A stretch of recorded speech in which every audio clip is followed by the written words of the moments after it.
Hello po, Doc Louie. So, good evening. Ito po yung aking gawa. So, start po tayo. This is my main menu. So, by the way po pala, ang napili ko is pure Java. So, ayan.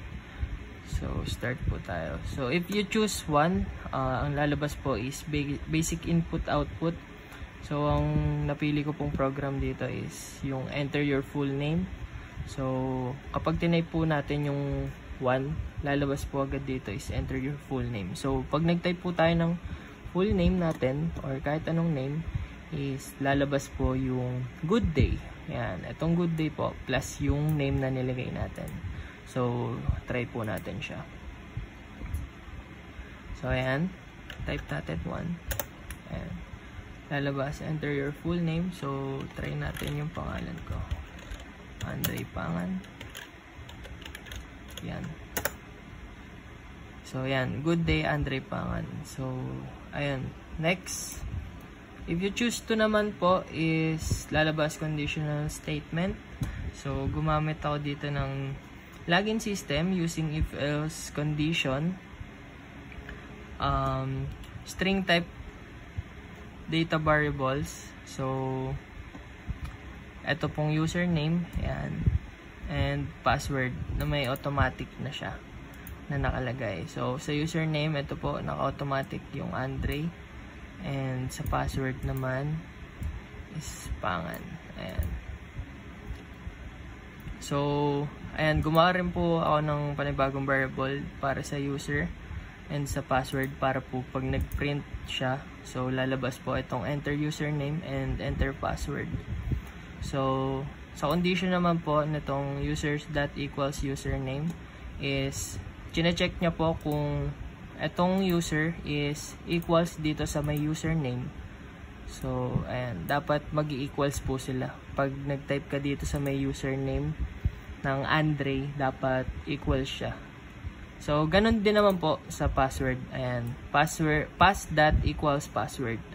So, ayan po yung purpose niyan. And, eto po.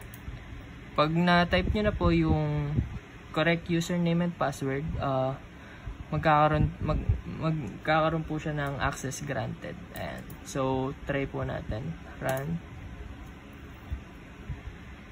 Ayan.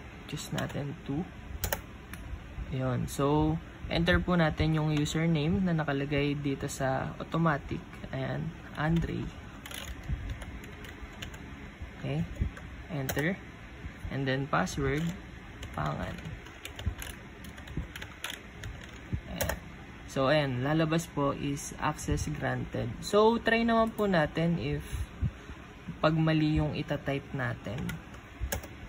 Okay. So, kahit siguro ganito lang. Ganyan. And then, sa password, ganyan. Type ka lang. So, ayan. Lalabas po access denied. So, dito naman tayo sa 3. Pag tinype nyo yung 3 is lalabas yung looping construct. So, manghihingi siya ng number, which is itong enter number. Ito yung piprint. Bali, kung ano yung ilalagay nyo dyang number is, bibilangin niya lang. And, gumamit tayo dito ng for loop.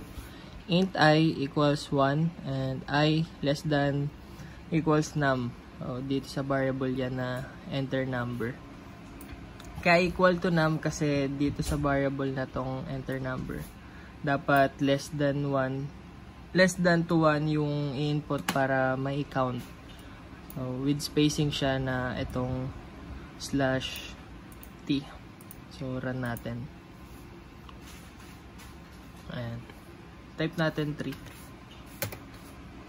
And sample, siguro 10. Lagyan natin 10.